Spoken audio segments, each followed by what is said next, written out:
Hola, soy Gabriel León y estás escuchando La Ciencia Pop, un podcast sobre historias de ciencia. El funcionamiento del cuerpo humano fue durante muchísimo tiempo un completo y absoluto misterio, lo que resulta curioso considerando que el cuerpo humano está aquí, a la mano. Sin embargo, factores religiosos y culturales hicieron que disectar cuerpos humanos y aprender un poco más sobre nuestra anatomía fuera imposible. Eso comenzó a cambiar en la Edad Media y finalmente durante el Renacimiento hubo una revolución en la comprensión del funcionamiento del cuerpo humano. Eso de la mano de las disecciones realizadas por médicos y también por artistas. Hubo un órgano, no obstante, que quedó fuera de esa comprensión: el estómago. Durante muchísimo tiempo nadie entendió cómo diablos nosotros digeríamos la comida, lo que cambió gracias a un accidente que literalmente produjo una ventana al estómago. Y esa es la historia que les voy a contar el día de hoy. La historia del peor dolor de estómago. Aquí comienza la Ciencia Pop. Les recuerdo que si les gusta este proyecto, lo pueden apoyar en mi página en Patreon.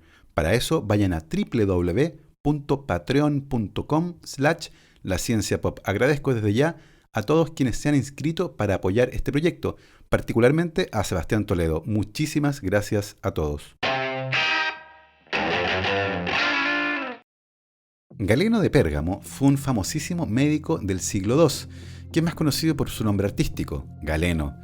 Fue un médico, cirujano y filósofo griego que trabajó casi toda su vida en Roma, en la época del Imperio Romano.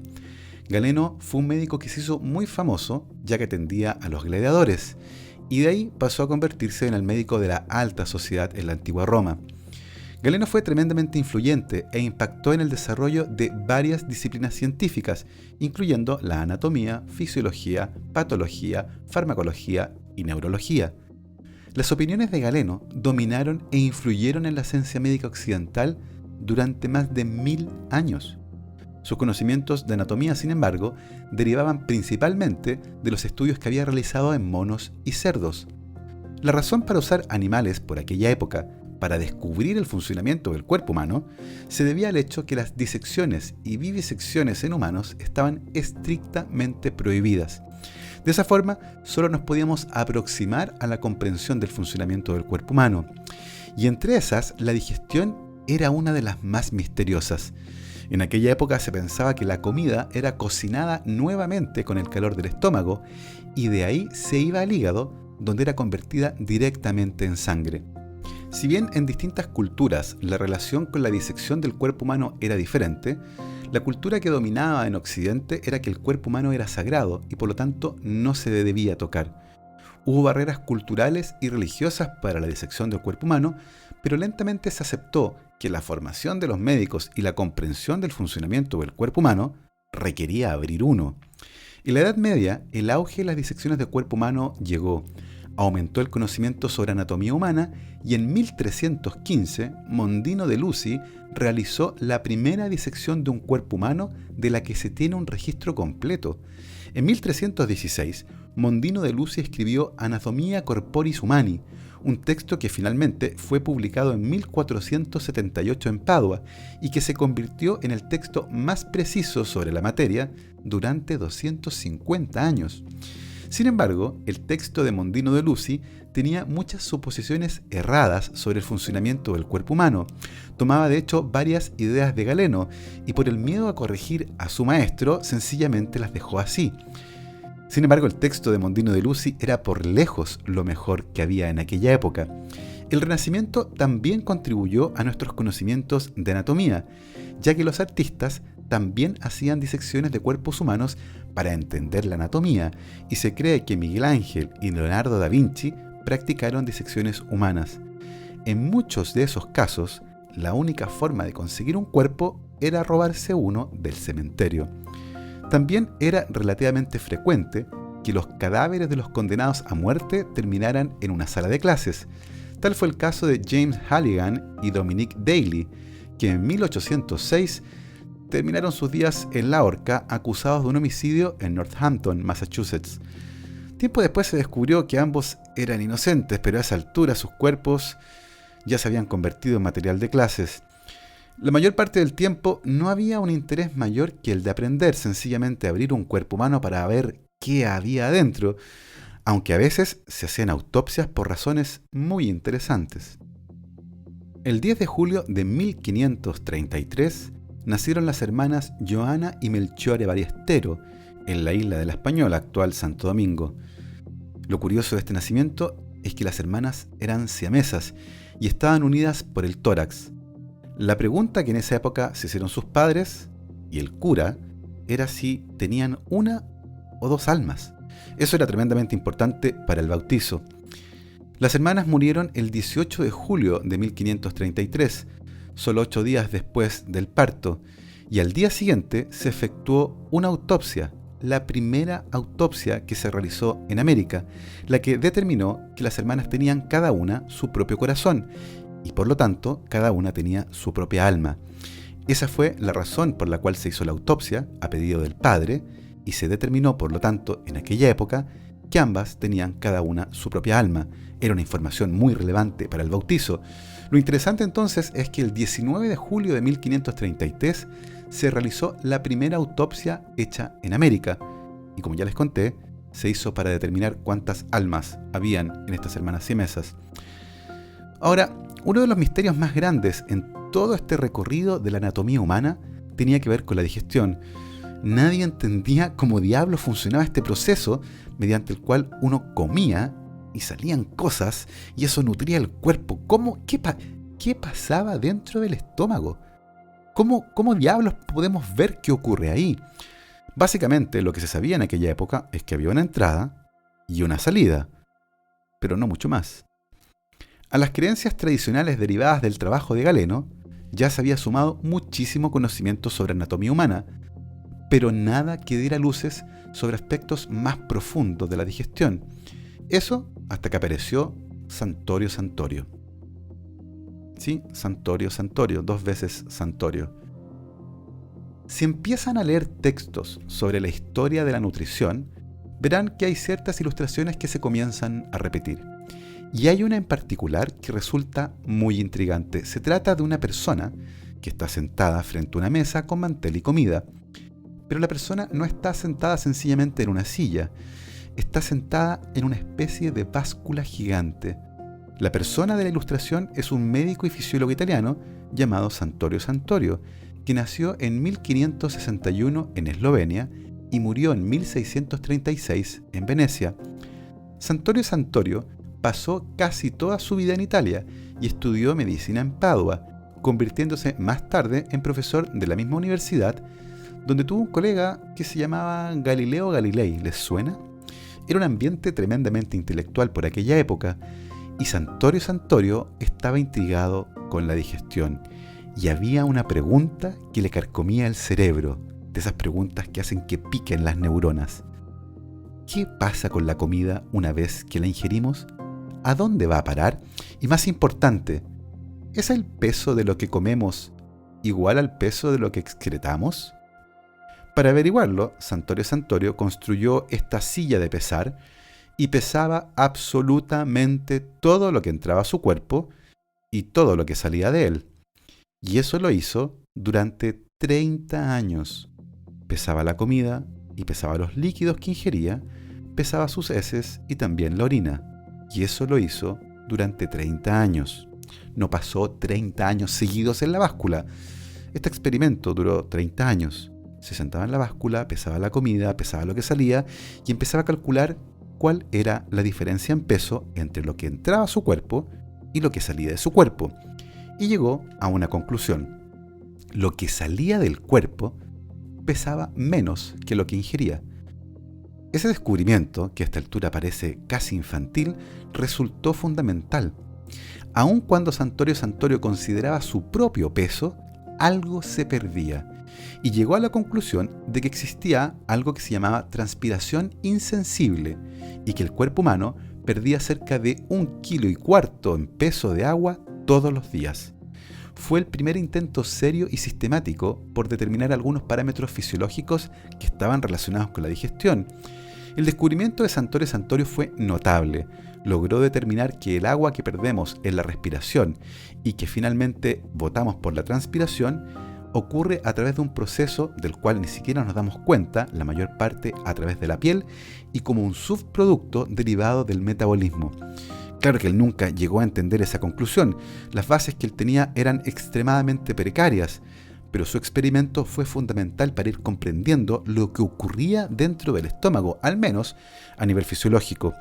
Uno de los pasos más importantes en el proceso de comprensión de la fisiología de la digestión ocurrió a fines de 1700, cuando un recaudador de impuestos y químico francés llamado Antoine Laurent Lavoisier realizó un innovador experimento para explorar la pregunta de por qué respiramos.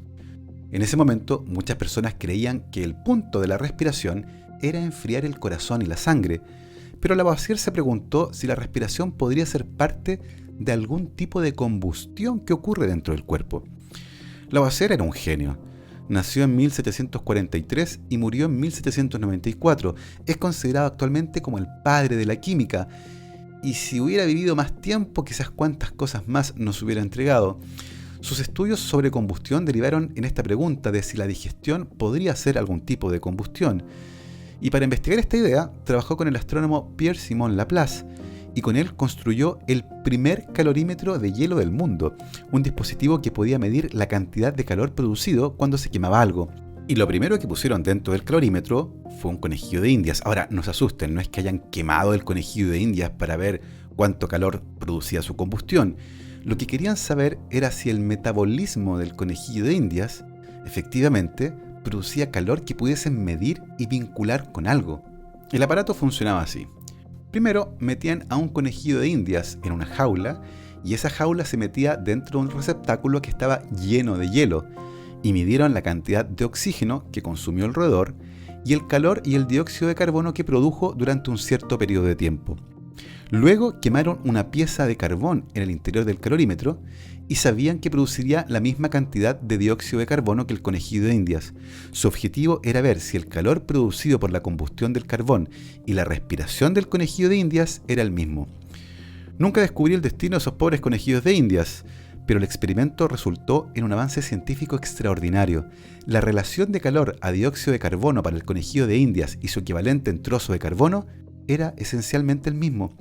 Esto, concluyó correctamente Lavoisier, significaba que la respiración es parte de un proceso de combustión interna muy lento. Había alguna conexión, en otras palabras, entre respirar y el fuego.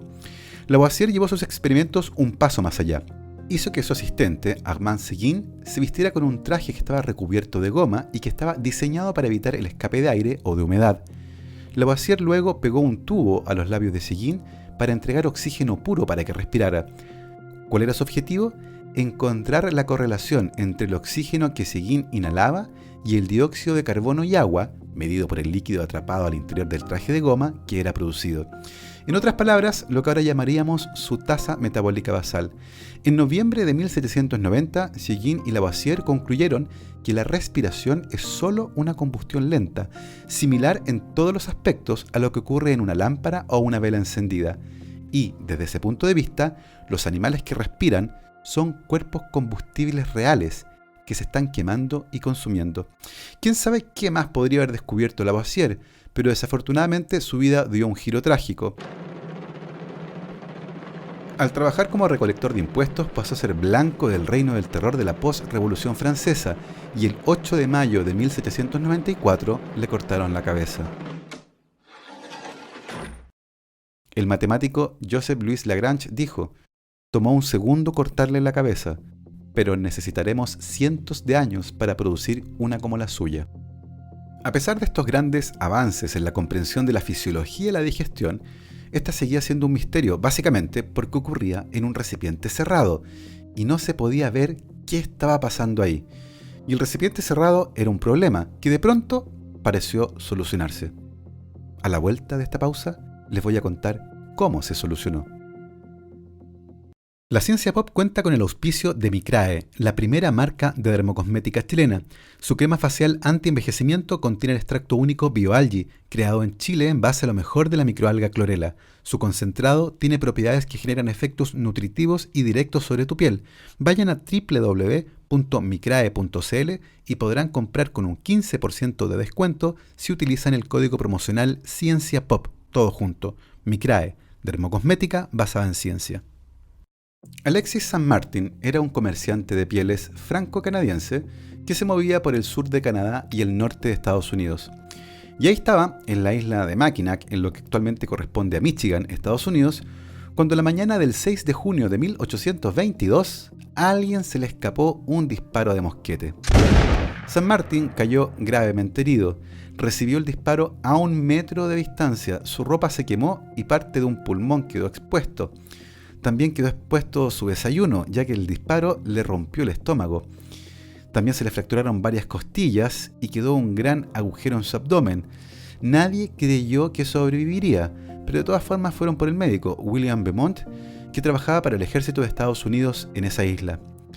Y St. Martin hizo algo impresionante. No se murió.